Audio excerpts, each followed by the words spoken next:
Hey everyone, this is Diamond Rivera, and we are back at it with Let's Discuss with Diamond.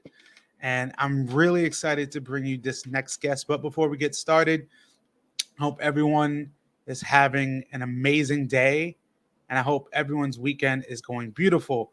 And nowadays, people, things are changing even with this platform.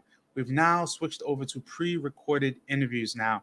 And honestly, this next guest, I'm really excited to have him, knowing him for a couple years already at our stays at the Dallas Bachata Festival, seeing his work ethic, seeing his teams, but also the friendship and camaraderie that we've built over these past couple years is one reason why I have this platform to promote artists like the one we are having next.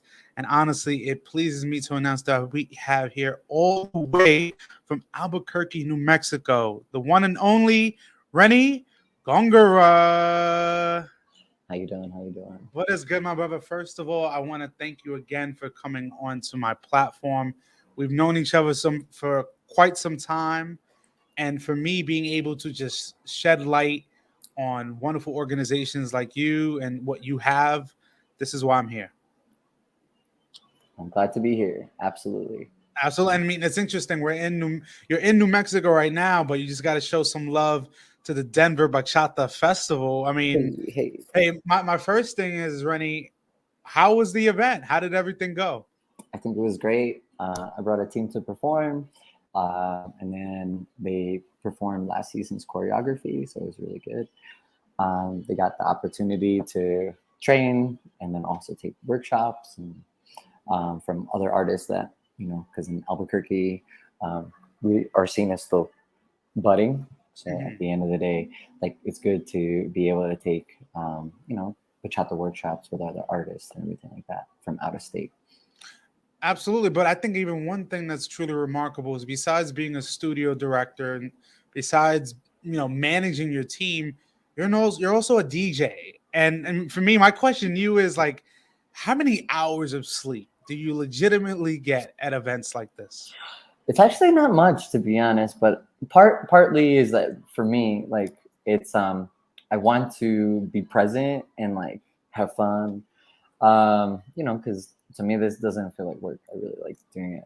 And then the other thing is that I just have insomnia in general, so it's like Well, so insomnia and this dance coach's scene kind of it's work like hand in perfect. hand. It's actually perfect. Oh So, my God. But Reni, honestly, meeting you so many years ago and seeing how you've blossomed, the new projects you've been a part of, it's really good to see the energy, especially you at one point in Denver, now going to New Mexico. But the one thing that's constant is community. And it's a beautiful thing to see people you've worked with continue perform on their own on the same stage as you are, but also now heading into New Mexico with RNA Dance Company. But before we get into that, I think it's also important to kind of take a step back and help people and others understand how it all started. So, kind of give us a little glimpse into who Reni is before RNA, before dancing, how far we before want it to all. go? I mean, like, How far we want to go what's the back? original stomping grounds if you want to go there? I don't know. It's kind of like a long, budding type of like current, and I'm just going with the current and kind of flowing with it. So I don't know. I mean, I really don't know. I was like on a high school like men's cheerleading team at one point in time, and that was kind Wow. of cool. Wait, so It's interesting enough interesting. is that even as we talked as well before this, Mm. many people would say they know you from Florida.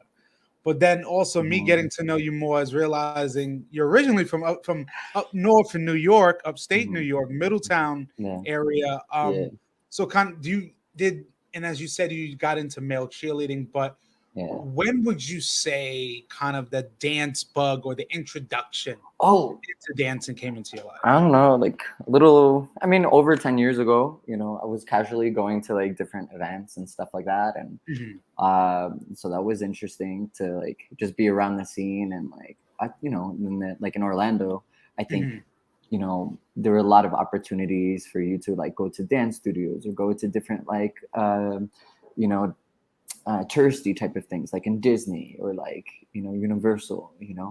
So like, I remember, yeah, it was over 10 years ago for sure. And then we just go out, like hang out, like be around like live music, and Latin Yes. music was so alive, you know. So I didn't really know how to dance it too much, but I was around for like 5 or 6 years before I started to like learn, because I was like, man, like, what is going on? You know, I'd have a Mm. drink and try to study, like, what are these dancers doing? And it just, they just seem so happy. Yeah. And then later on, you know, I was dating somebody at the time, and she was like, "Hey, my family is from Puerto Rico, and like you got to be able to like really like hold your own, like Yeah. salsa dancing." She was like, Definitely. I'm not gonna date you if, like you can't hold your own." So Wow. I So was like, over a dang, that was really, I dance, was like, dang, that's really forward, but okay, like I'm gonna try to throw down, you know. like, don't break up with me just because I Yeah, can't I bust a was five, like, six, please. seven now. Yeah, and then like I was so like rigid. I was like, oh, okay, I'm like Uh, focused on these steps. I'm like, okay, what is this? My body here, you know, and whatnot. So yeah, that's what I'm saying. It's kind of like a long-winded like timeline, you know, and you know, some of hey, it I mean, was, and a lot of it actually, like maybe like let's say it was in the scene for about 15 years, and for 5 or 6 of those years, they were just observing, drinking, casually going out, maybe like 6 times a year, you know. So it wasn't really anything, but like looking at what I was seeing and observing yes. back then was different, you know.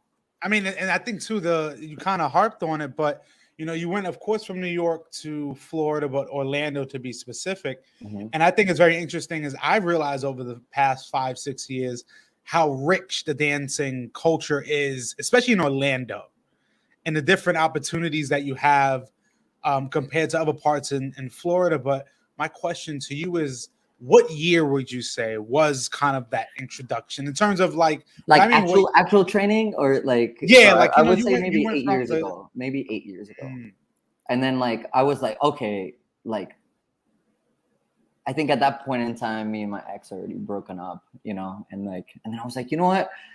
Um, I think I want to start doing this. Like, she kind of brought me mm. here, and like, I wanted to actually try, you know, Wait, like, so she keep trying. brought you there and then Yeah. everything ended and you just kept Yeah, going. because like I mean, like I was a trash dancer, you know. So like, it was like I was like, some may argue I'm still trash, but whatever. Like, this is for the trolls, right? But at the end of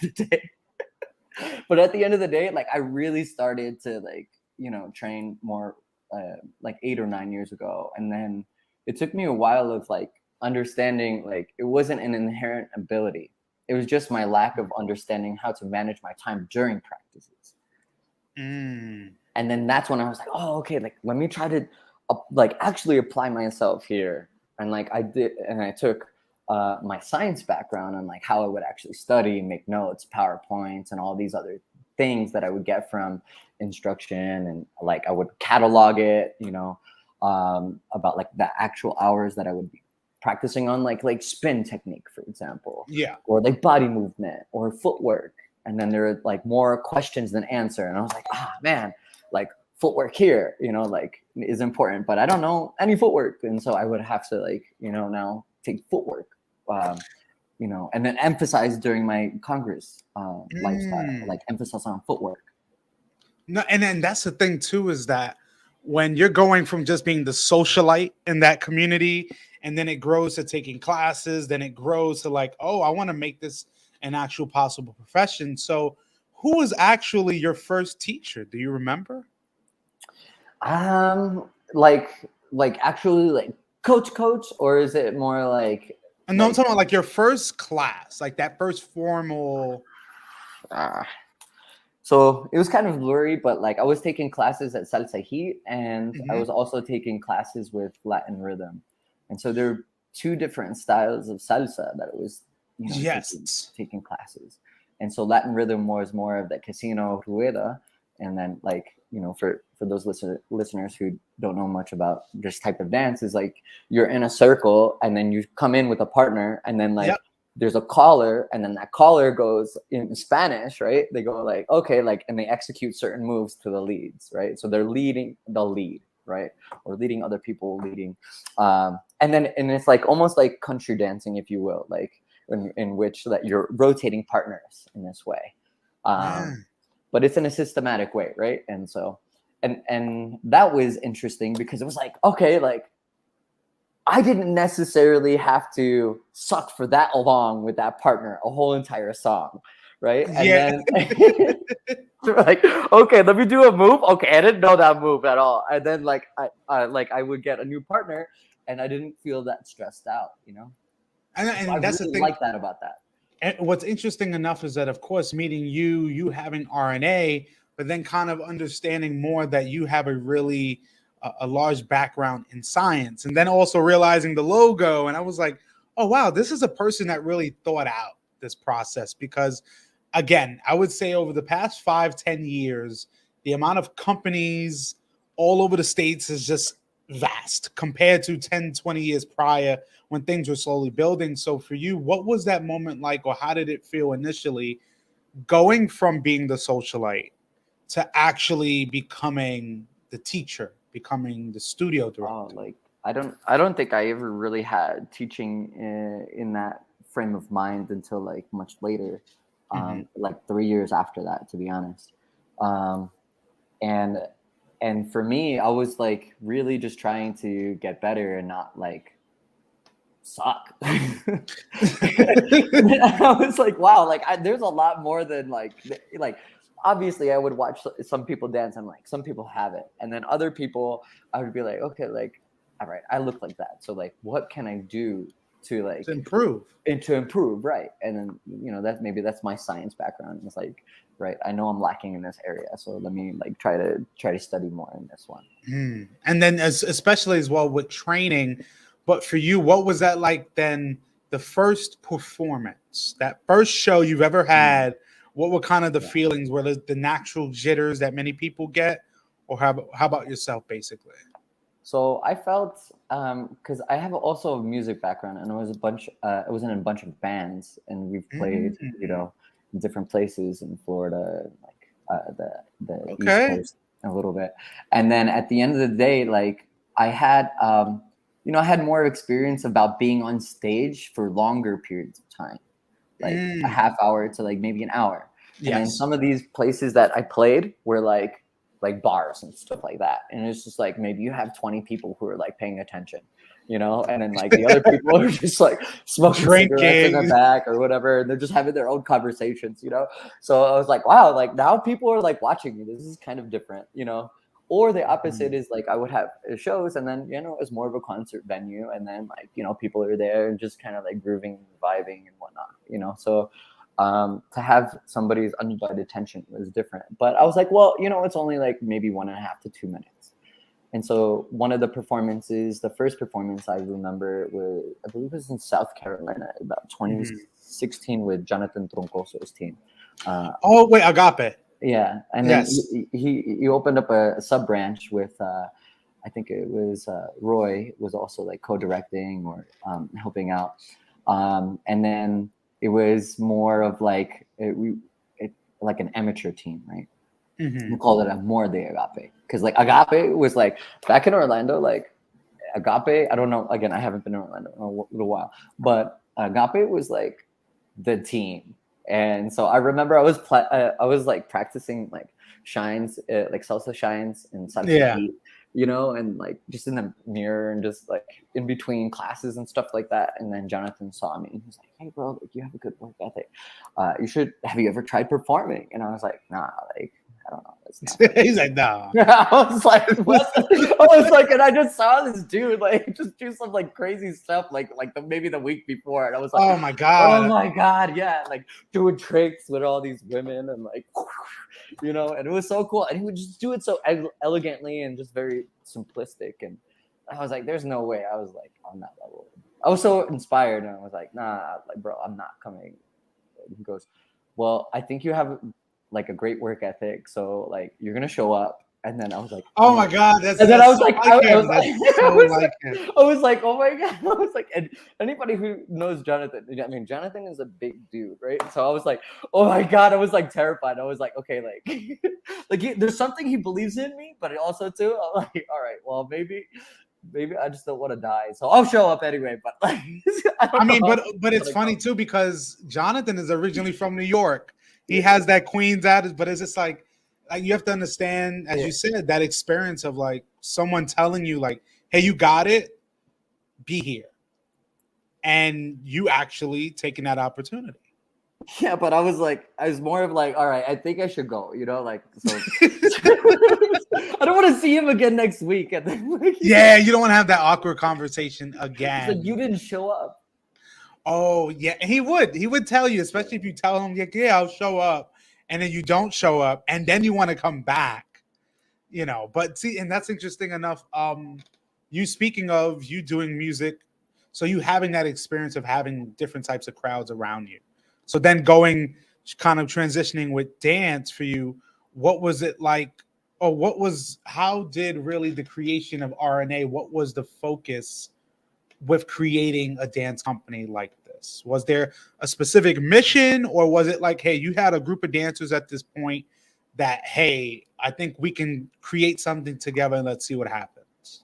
So coming back from like Jonathan's team, I spent some time training, and then I was also taking classes from Alejandra.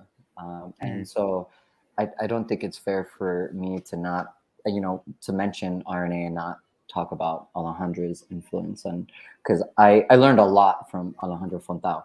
And so that's something that we ventured together when we left Orlando. We went to go to Denver, and then the Mhm. mission was more about like, hey, like this is connection, and we're gonna teach people what we know and how we want to connect into the music.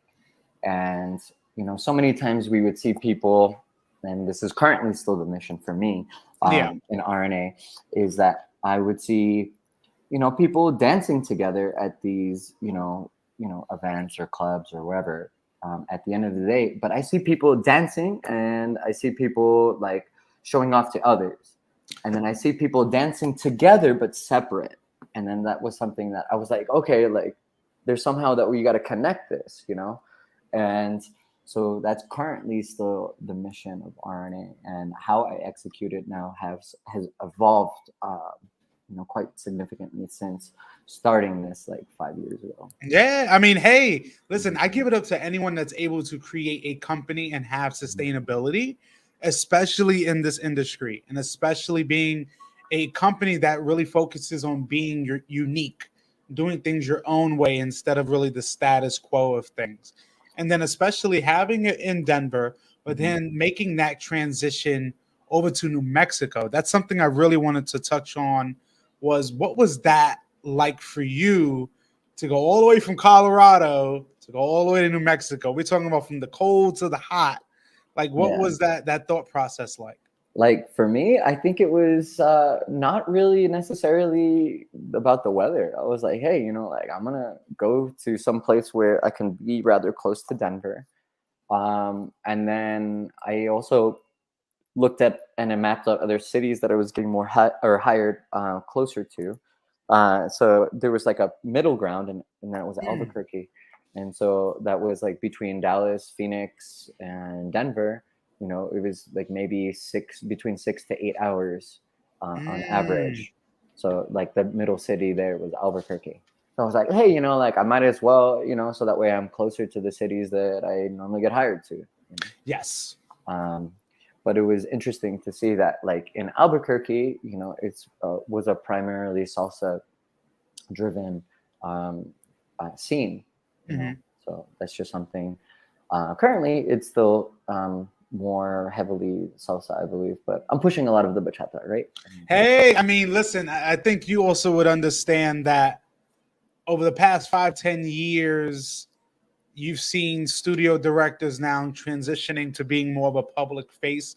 And what I mean by that is I've seen that transition of studio owners like yourself now becoming DJs, now, becoming more of that public figure. That was something I really like. It was amazing to see, was having you going from just performing on the stage to now you controlling the crowd and the audience with your music. How did that even come about, of you saying like, all right, now I want to step into this world of DJing and really be responsible for the energy of an audience in that way? So it kind of goes to two things. One is like my love for music, and getting inspired for others who are like, really pushing music. So I remember about 7 years ago, so I was still in Orlando at this point in time. I would go to like festivals and congresses and whatnot. And then one of the festivals that I went to, I believe, actually was DCBX, and I saw a set by Emerson, I believe it was at that point in time. And I just got so inspired by the variety of music that I would listen to, and I don't even know if I could even classify it. Back then, where it was like, oh, okay, like what was this music? But I Yeah. knew that music was being played. A couple of the core elements that I would hear in Orlando, but then I would also hear some extra elements outside of that. And I was like, wow, what is this? And so it happened to be like Zouk music, and Brazilian Zouk music also. I was like, wow, like, this is really cool. And then there would be Yeah. other avenues where like remixes were like becoming popular back then. And then for what I remember, Emerson was one of the first people that I would see, nationally to change up the styles of music. And then in Orlando, I would see some DJs do it, and then some DJs just playing very like predictable sets. Let's just say. Predictable, aka their own personal choice. I don't know. Right. But it sounds like if I went there on Friday last week, then already, and they're and then that was something for me. I was like, wow, like I want to learn more how to do this. And then with my live sound and like more of like being on a band experience, like being able to plug in different types of connections, right? Like, the difference between a 1/4 inch and an 1/8 inch, or different between XLR and this and that, like then I already started understanding just like the way different types of, live audio fits together. And then that's before even going into like DJ. Then I understood, I'm like, okay, like this is the type of music people want to listen to. And then when I got to Denver and I was opening up my own studio, then the idea was also to like, we gotta save some cost here. So me and my business partner, we would like split, like, okay, like you're gonna do the door, you're gonna do the DJ kind of thing, teach the class, and then we divide that. And then as we got larger, we would have instructors and whatnot, but we would always play the music, so that was just something that like we kind of traded off with and doing. And so did that for a long time, and then when we host our own events, that's the same thing, we were doing that for a while. So that was just like on the job training, for like, otherwise you don't eat, you know what I mean? You just don't eat. Yeah. And for me, I find it remarkable because again, not everybody can make that transition and it works. Because like you said, it was out of necessity, I guess, at that point. But for so many, there can be many others in that same situation, but can't capitalize on that. And that's what I'm saying is to see that you've been able to make different transitions in your dance career and it all meshes together and it all works. Because again, it's not easy. And even in the year 2022, we've been through a craziness in our dance world of the past 2 years. And now, really looking into 2022, before we get into one of our last segments, I really kind of want to know from you and your standpoint, have you been able to kind of take a step back and look at all of the accomplishments you've been able to, obtain over the past couple years? To me, I mean, I just want to focus on the now, right? And then there's just something for me, like that's something that I'm currently doing. Like, so yeah, like the past is where I came from and those are my experiences, but also too, like I try not to live there, Yeah. I think it's important to reflect on some things of like, okay, like to give myself grace, for example, on like Yes. how I talk to myself, like sometimes I find myself being like very hard on myself and I'm like, a friend wouldn't talk to me like this. So like, why am I going to talk to myself that way? Yeah. And to be honest, like that's some things that I know I could work on. But anyway, I guess at the end of the day, I don't want to live there for too long. So to be honest, I don't think of them as like, I just want to make sure that I'm currently happy with those decisions that I'm doing, right? And like what I'm Yes. making.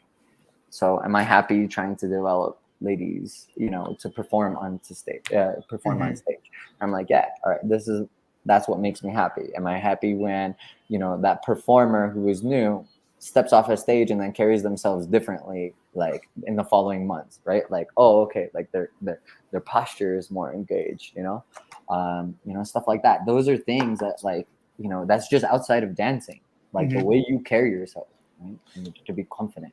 That is very true, but I think too many instructors like yourself, it's people like me that want to say thank you because again, you are really changing a person's outlook on themselves.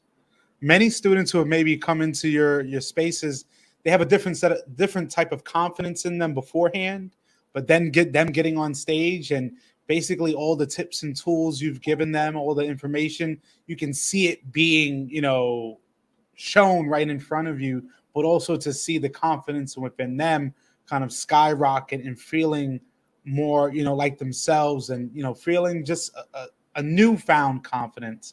I think instructors like yourself should be supported and appreciated for that because, again, in our industry, don't get me wrong, is a lot of fun, but you're also dealing with people's lives, and mental health is a big key that goes into part of that. Because again, people don't realize, hey, it's great to say like I'm booked every weekend, but it's also when every weekend you have to realize you're working.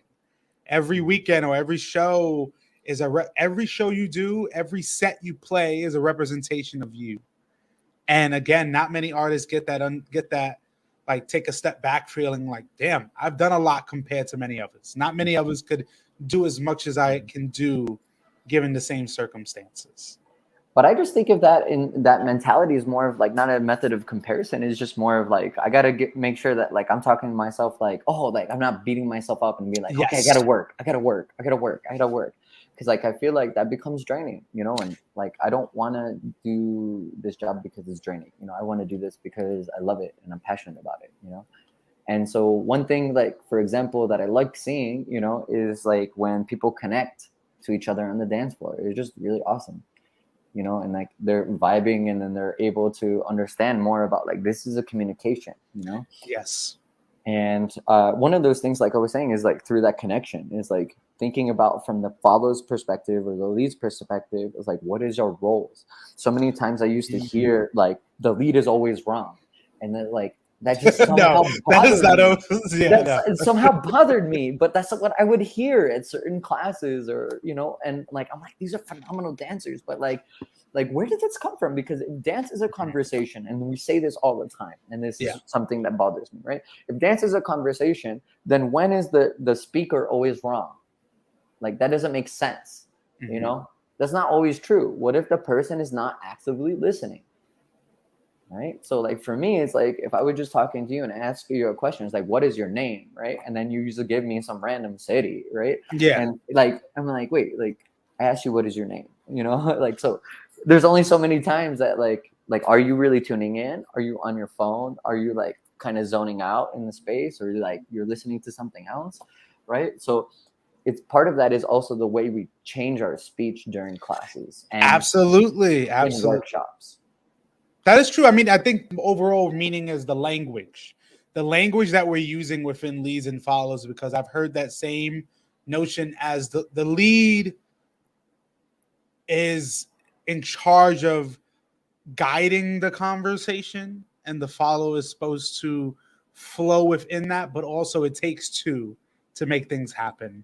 I you know what it is too, I think too, is that a lot of leads are being criticized constructively or not constructively on how they lead. But I think also when leads and follows have the same information, conversation should run a lot smoother than just teaching some steps and expecting someone to just get it. So there you go. So then part of that is how do we create an environment in classes in which that is the forefront? And not all of the time is it like if I was learning a new language, for example, right? Yeah. And then I get like a list of catchphrases, right? And then like in that specific language, right? Or like maybe just a list of one-liners and jokes or pickup lines or Yeah. whatever. Like how much of that are you going to use in your natural conversation? And then that's actually what we teach as patterns. Does that make sense? Like if Yes. I'm gonna like, okay, after this is always a two-hand turn and always a flick. Okay, and this pattern is called blah blah blah, right? So yes, that pattern is a learning tool. But what we should be doing is learning how to ad lib or like improv. And that's Yes, actually the play of the dance. that is very true because there have been many times either I filmed it or I've been a witness or part of it when I am dancing with a follow and I'm doing a move, but in their subconscious, oh, this is how it should go. And then it's like, oh, I'm realizing they're back leading because they're thinking this move is all universally one thing and this is how it should go. How And totally then understand. and that goes and further emphasize my analogy that because we focus on those like little one liner, then it's like, oh, I heard this word, and then that means go insert next word, and then insert this next catchphrase, and then that's how we become more autopilot, right? On like, okay, these are the patterns that I have accessible. When really it's more about understanding a lot differently on how to improv with the things currently you have accessible. Mm-hmm. And so like that could be like a couple of different things, like footwork, right? Yes. We can have that's at the bottom of your base of your pyramid. Then body movement, that's the next tier up, and then the styling, what is accessible. So it's our job to kind of gauge that as like Yes. as some kind of gradient and how that flows. Mm. I love the way that it's being dictated because again, I think as we grow as a community, we're getting more precise on the language. We're getting more concise on the tonality of things because a lot of times, and don't get me wrong, I've seen instructors that I feel maybe they need a lot more learning before being put in that role because I'm seeing a lot more students questioning their styles or their teachings. And there are certain instructors that I've seen that don't really have kind of an answer. It's kind of you notice, and in my humble opinion, I've noticed a lot of people that they've taken some classes for 6 to 8 months in a year, and then all of a sudden they're traveling great. But I think you're always going to be a student of the game, and there's always more to learn. There's always more to understand. But I do love how you are focusing on helping others understand the conversations better. Right. And then that's it. Like I'm not saying like, okay, like once you take classes with me, that's the only thing that you can do, right? Like Yeah. take classes from whoever, right? Like this is for anybody who wants to start dance, right? It's like, hey, at the end of the day, I wish I was told this, right? Like as clearly, right? Hey, take classes from whoever you want. Now, who you vibrate with may not be the best answer, right? In terms of a teacher, right? But at the end of the day, what is actually useful for you and what are the things that are more useful? Right? If you can get that out of a dance instructor, that's definitely going to help you, and that's going to go long ways. Yeah. But at the end of the day, like if you can't lead these things socially, or you're not able to self-express, Yes. right? Those are two different things, and those are important skills to have while you're dancing. Then why are you doing it? Right? Are you doing it for flashiness? Are you doing it for an image? Or are you doing it for something else? As opposed to just genuinely connecting with somebody. And I think that's Yeah. more about I like totally. Yeah. I being totally. present. That's really the main focus is being present, and I think it helps us now transition to our last segment called the randoms, which is some questions that I have for you, Rennie, that I've kind of conjured up through our discussions today. You're writing this down at the same time. How are you doing Oh, this? absolutely, How are you doing absolutely, this? man. I got all of Multitasking. this. I have to. So I'm gonna throw my first question at you, and this Okay, should be very interesting. sure. Can you give me a pet peeve of yours when dancing with someone? Um, I mean, it's just. I just, I just like when dances are present, right? I don't even care if it Yeah. like I don't go in there with any expectations. Just like, hey, like, are you here, right? So I think, let me come up with something, I guess, a little bit more specific. I guess when people are overly talking to another person while they're dancing with me, right? Like it's just like maybe that's kind of weird, right? It's like you just should tell me like, hey, like just give me a second. I need to talk to this person, and I'm like, all Yeah. right, cool. I mean, I've seen it on the dance floor to other people too, and then they're like they're supposed to be dancing with this follower, for example, and they're saying hi to this friend, hey, what's up, dude? How you doing? Like to me, you're not like present at all. The next question I actually have for you is, what is a hobby of yours? I like to play guitar, so I've been playing guitar probably since I was like 9. So maybe I don't know at this point in time, but like 30, almost. Well, I mean, maybe like 25 years or something like that. Okay, all right. You say it like it's so modestly. Well, here's the thing: is like it's so weird, right? Like it's like, oh, like how long have you been studying dance? It was like, okay, that's kind of weird, right? Because at the end of the day, I took like a 4 or 5 year hiatus. And Hiatus. yeah, and then there's like a point in time where I was like maybe playing it once a week, but then there's all other parts of time where I'm like putting in like 40 hours per week, and it's like, Mm. oh, okay, now I'm like really like going through it, and I'm getting better than during that period of time. Oh, got you. I totally understand. Totally understand. All right. Next question here. Say, for instance, you are at one of your favorite events of all time, Yeah. and you can only dance with one person. Ah. No, I don't know. I mean, ah,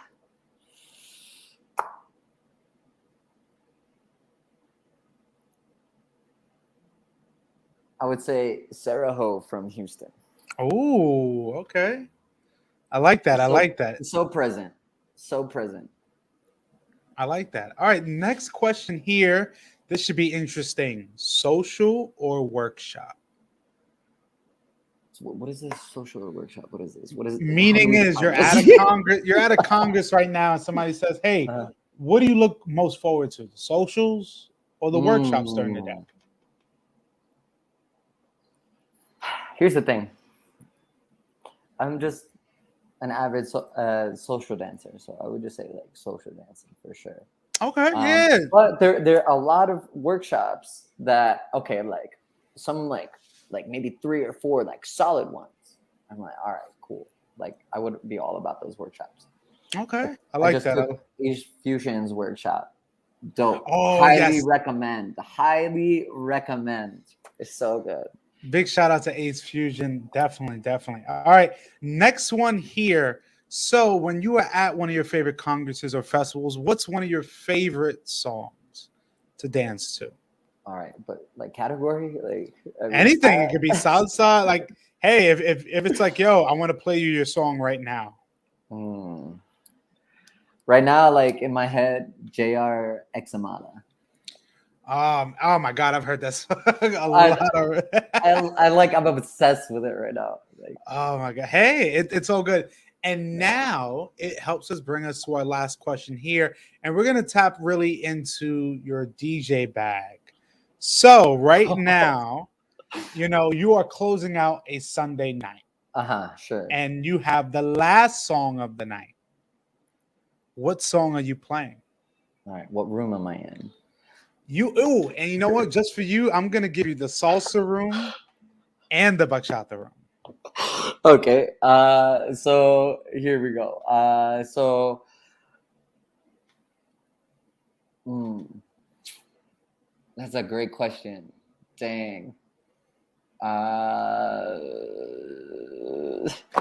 ah, and it depends, man, because I'm not like let's say like people were like amped up and they're like fired up. Yes. Sometimes it's good to like throw on like some energy, and close that out with some energy. And sometimes it's not. So I don't know. Let me see. Let me pull in here. He said, I got to look at my computer right now. Just I to, want to go through he's it. like, I got to go through my library just to Yeah. see. Give me a second. All right. So if I was in a central room, Yeah. I'm still probably gonna close it off with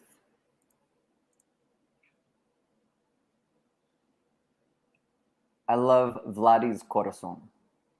Okay.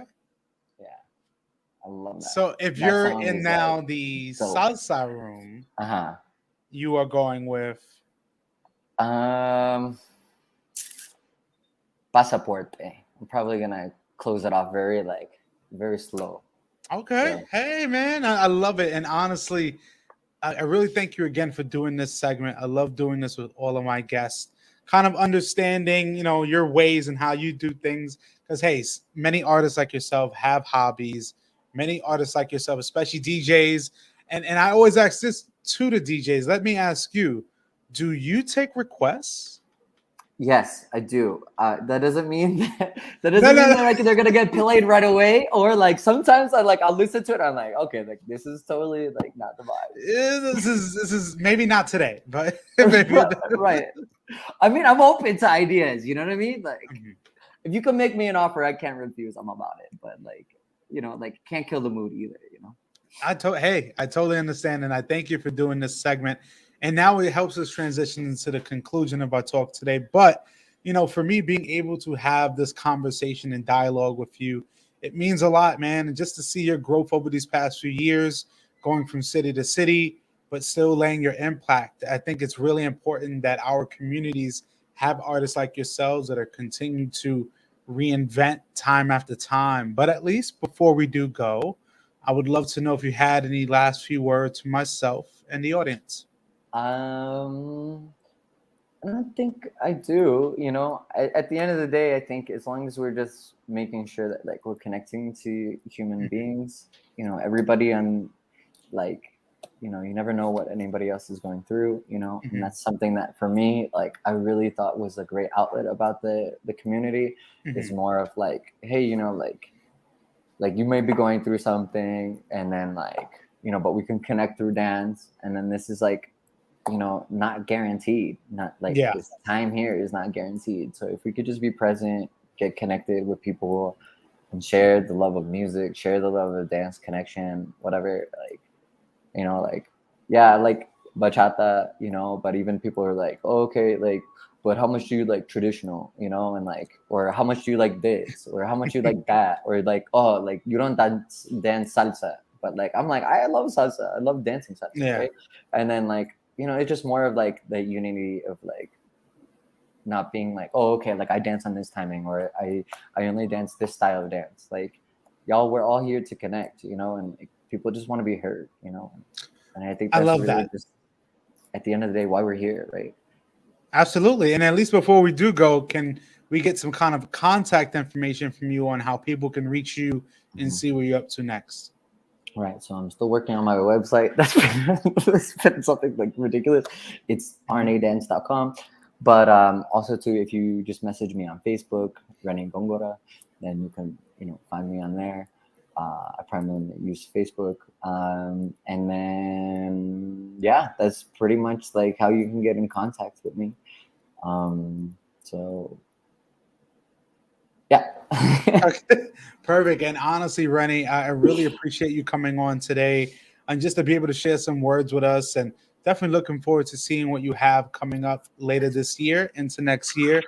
And again, So can I everyone, can I yes, share where I'm going next so that way like people yeah, know? Also absolutely. to like maybe you're at that congress or maybe you wanna Yes. like social dance with me or you know watch some of the performances. So I'm doing Mexicali next weekend. Mhm. Then I have a weekender that I'm hiring Tina Carviccio Okay. from Boston, and then Yes. Elias and Laura, which are Zouk artists. So I'm having like a bachata fusion where my students can learn a little bit more about how to fuse different types of Zouk moves and Mhm. understand more about how fusion artists um, can break away from the basic here. Mhm. Um, and then I have DCBX, so I'll be at DCBX the following weekend after that. And then, or towards the end of August, then there's Houston BIG, Bachateando, and Dallas. So those are Yeah. closer to September. So Dallas Bachata Festival. So Wow, planning to man, go. you got some. Well, of course, I'll be in Dallas this Right. year, but you got so many of these other events coming up, and man, Yeah. I mean, I know somebody's gonna catch you somewhere. Yeah. But again, Rennie, I'm glad that we can do this and Awesome. come together. And again, it's really good to see the work you're doing out there in New Thank you. Mexico and Albuquerque. Much respect to you and RNA Dance Company. Thank you. And I'll be Everyone that teaching and DJing at all those events too. So oh my God, yeah, you're a jack of all trades, as they say. So I'm I mean, I'm just trying to spread my love for the things I love. hey man, and love is all here. And again, Rennie, thank you for coming on. Everyone who is tuning in, who will be tuning in, thank you again. This has been an amazing episode on the Let's Discuss with Diamond podcast. I'm here with the one and only Reni from RNA Dance Company out of Albuquerque, New Mexico. Thank you guys for tuning in. See you later.